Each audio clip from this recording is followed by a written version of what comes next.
Hi guys, I'm back. Today I'm going to read Judges 12 to 17, Proverbs 5, and Psalm 129. Let's get started. The men of Ephraim were called to arms, and they crossed the Jordan to Zaphon and said to Jephthah, "Why did you cross over to fight against the Ammonites and did not call us to go with you? We will burn your house over you with fire." And Jephthah called to them, "I and my people had a great dispute with the Ammonites. And when I called you, you did not save me from their hand.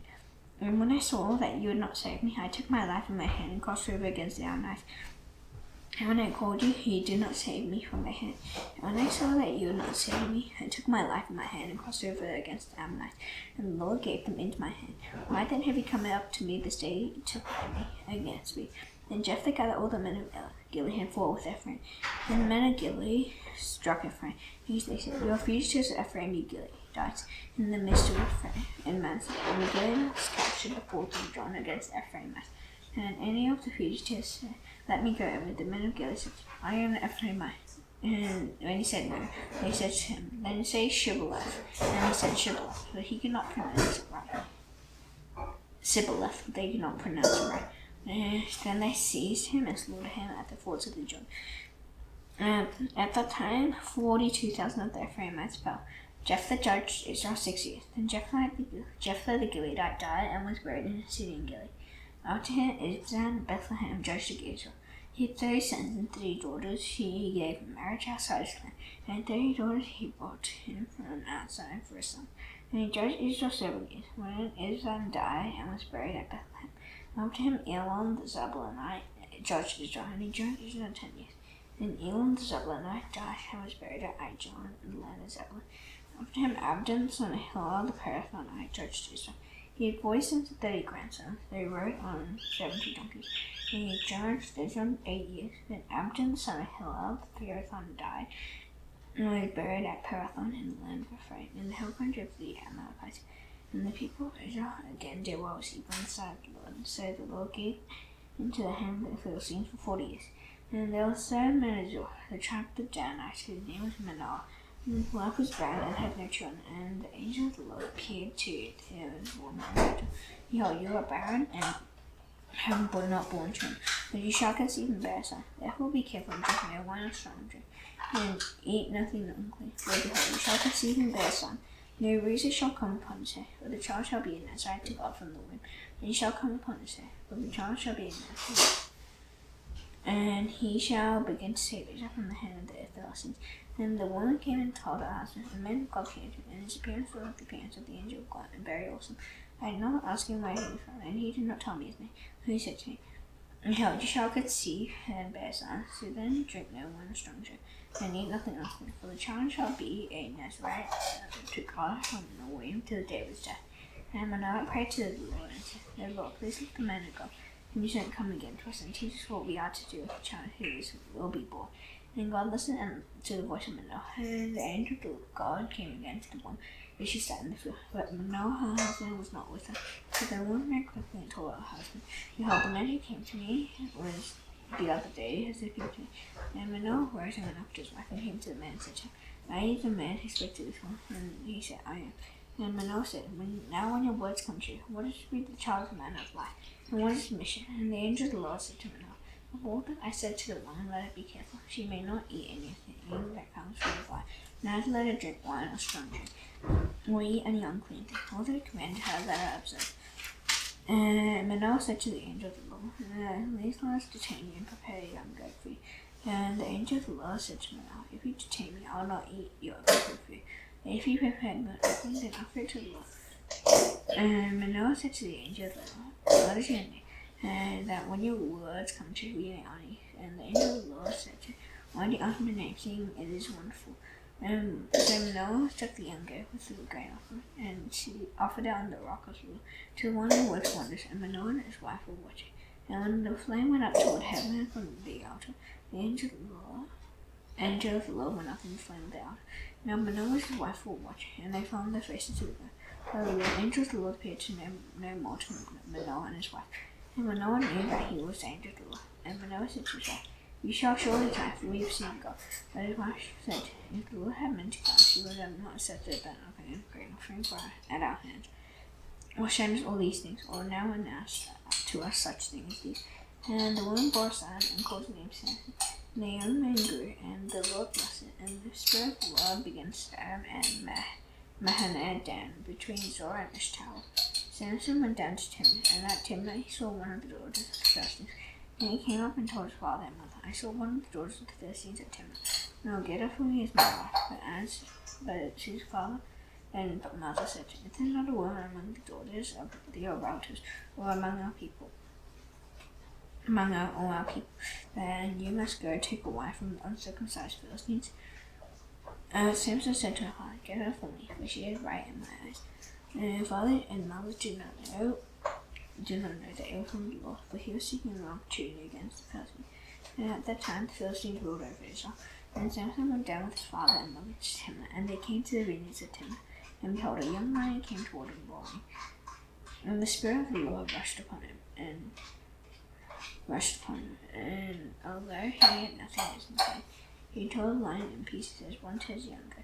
But he did not tell his father or his mother what he had done. Then he went down and talked with the woman, and she was right in Samson's eyes. And after some days he returned to table, and he turned aside to see the carcass of the lion, and behold, there was a swarm of bees in the body of the lion, and honey. He scraped it out with his hands, into his hands and murmured, Any as even.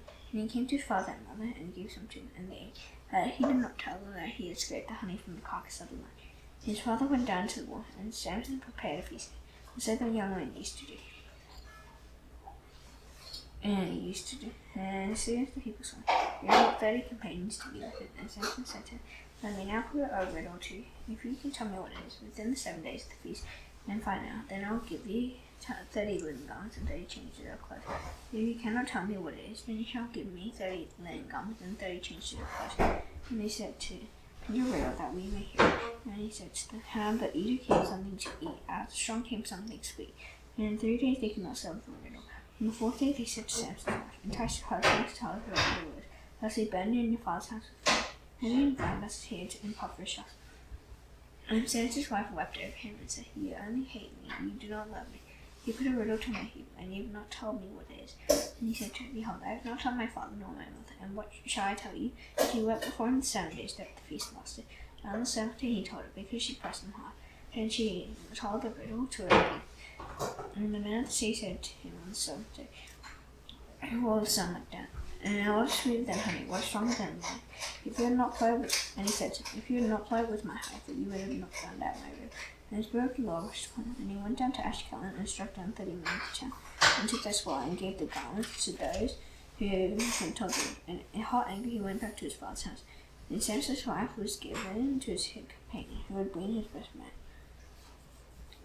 After some days, at the time of wheat harvest, Samson went to visit his wife with the younger. And he said, I'll go into my wife in the chamber. And her father would not allow him to go. And her father said, I really felt that you utterly hated her, so I gave her to your companion. And is not her younger sister more beautiful than she? Please take it instead. And Samson said, This time I shall be innocent in regard to the Philistines, when I do them harm. So Samson went and caught 300 foxes and took torches. And he turned them tail to tail and put a torch between each pair of tails. And when he had set fire to the torches, he let the foxes go to the standing grain of the Philistines, and set fire to the stacked grain of the standing grain, as well as the olive orchards. And the Philistines said, Who has done this? And they said, Samson, the son-in-law of the Timnite, because he has taken his wife, and given her to his companion. And the Philistines came up and burned her father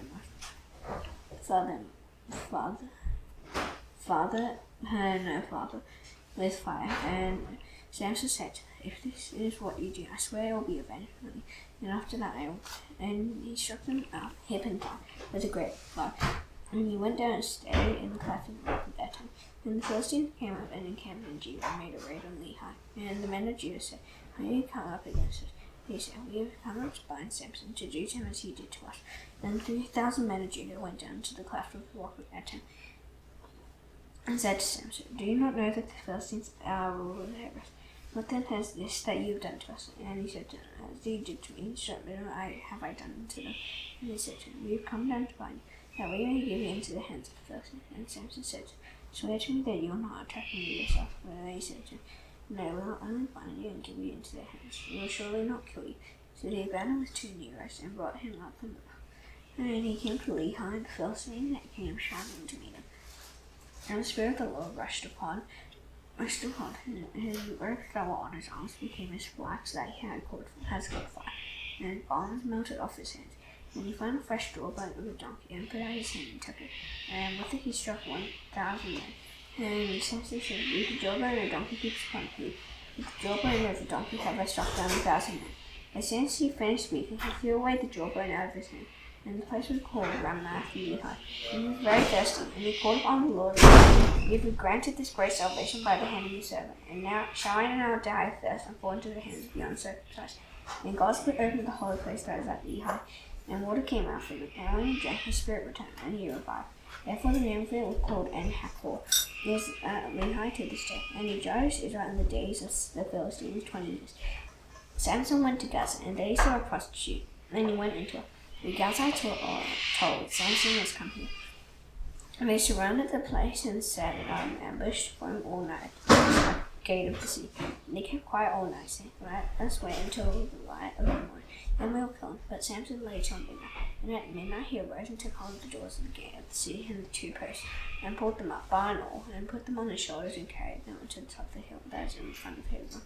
After this he loved a woman in the valley of Sorah, whose name was Delilah. And the lords of the Philistines came up to her and said to her, "Seduce him, and see where his great strength lies, and by what means we may overpower him, so that we may bind him and charm him, and we will each give you 1,100 pieces of silver." So Delilah said to Samson, "Please tell me where your great strength lies, and so now you might be bound. No one could subdue you." Samson said to her, "If they bind me 7 fresh bowstrings that have not been dry, then I shall become weak and be like any of them." And the lords of the Philistines brought up 7 fresh bowstrings that had not been dry. And she bound him with them, and she made him lying and ambushed him in a chamber. And she said to him, "The Philistines are upon you, Samson." But he snapped the bowstrings and threw the flax, and snaps when it touches the fire. The secret of his strength was not known. And Delilah said to Samson, "Behold, you have mocked me and told me lies. Please tell me how you might be bound." And he said to her, "If they bind me with new ropes that have not been used, then I shall become weak and might be like any other man." So Delilah took new ropes and bound him and said, "The Philistines are upon you, Samson." And the men lying in ambush were in the chamber, and he snapped the ropes off his arms like a threat. And Delilah said to him, "I tell you now, you have mocked me and told me lies. Tell me how you might be bound."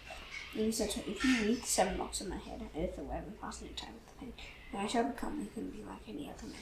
And so while he slept, Delilah took 7 locks of his head and wove them into the web. And she made them tight with the pin and said to him, "The Philistines are upon you, Samson." But he awoke from his sleep and put away the pin, the limb, and the web. And she said to him, "How can you say I love you when your heart is not with me? You have mocked me these 3 times, and you have not told me where your great strength and lies." And when she punished him with her words all day after day, and his soul was vexed to death, and he told her all his heart, and said to her, "A razor has never come upon my head, for I have been a Nazarite to God from my mother's womb. And if my head is shaved, then my strength will leave me, and I shall become weak, and be like any other man." When Delilah saw that he had told her all his heart, she sent and called the lords of the Philistines, saying, "Come again, for he has told me all his heart." And the lords of the Philistines came up to her and brought the money in their hands. She made him sleep on her knees, and she called a man and had him shave off the 7 locks of his head. And she began to torment him, and his strength left him. And she said, "The Philistines are upon you, Samson." And he awoke from his sleep and said, "I'll go out as at other times and shake myself free." And he did not know that the Lord had left him. And the Philistines seized him and gouged out his eyes and brought him down to Gaza and bound him with bronze shackles. And he ground at the mill in the prison, that the hair of his head began to grow again after it had been shaved. Now the lords of the Philistines gathered to offer a great sacrifice to Dagon their god and to rejoice. And they said, "Now God has given Samson our enemy into our hand." And when the people saw him, they praised their God, for they said, "Our God has given our enemy into our hand, the ravager of our country, who has killed many of us." And their hearts were merry. They said, "Call Samson, that he may entertain us." So they called Samson out of the prison, and he entertained them. They made him stand between the pillars. And Samson said to the young man who held him by the hand, "Let me feel the pillars on which the house rests, that I may lean against them." Now the house was full of men and women, and all the lords of the Philistines were there, and on the roof were about 3,000 men and women, who looked on while Samson entertained. And the Samson called to the Lord and said, O Lord God, please remember me and please strengthen me only this way, O God, that I may be avenged on the Philistines for my 2 eyes. And Samson crossed the two middle pillars on which the house rested, and he leaned his weight against them, and his right hand on the one and his left hand on the other.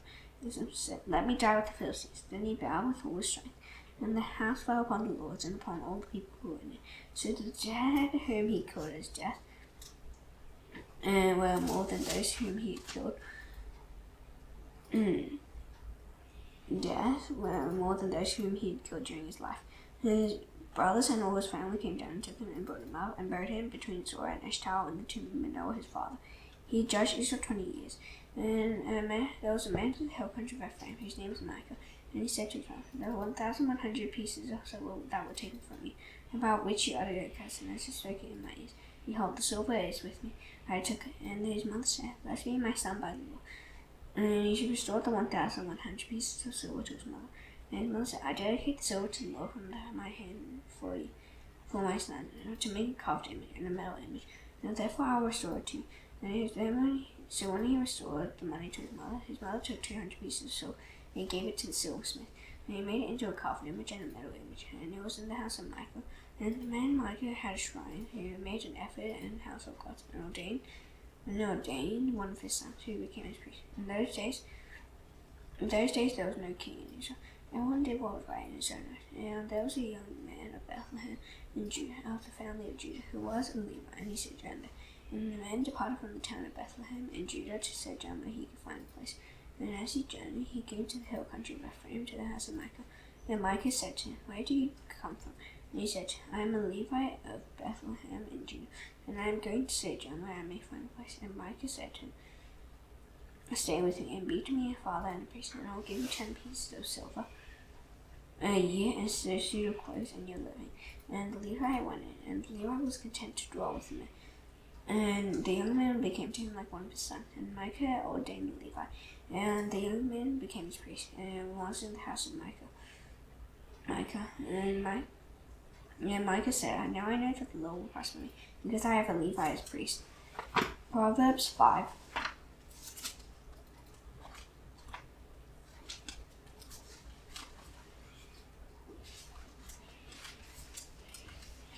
My son, be attentive to my wisdom, incline your heart ear to my understanding. And you make me discretion in the listening gardeners. You listen, for the lips are full with a moment drip honey. And speech is smooth than oil. Within the undershade is bed is warmer, sharp as a two-edged sword. And her feet go down to death, and steps follow the path to show. She does not ponder the path of life. Her ways wander, and she does not know. Always wandering. And now, sons, listen to me, and do not depart from the words of my mouth. Keep your way far from her, and do not go near the door of her house. Unless you give your honor to others and your years to the merciless. Unless strangers take their fill of your strength, and your labors go to the house of a foreigner. And at the end of life you groan, and your flesh and body are consumed. And you say, How I hated discipline, and my heart despised reproof. I did not listen to the voice of my teachers, or incline my ear to my instructors. I am at the brink of utter ruin in the assembled congregation. Took water from your own cistern, pouring water from your own well. Streams springs we scatter abroad, streams of water in the springs. Let them be for yourself, for alone, and not for strangers.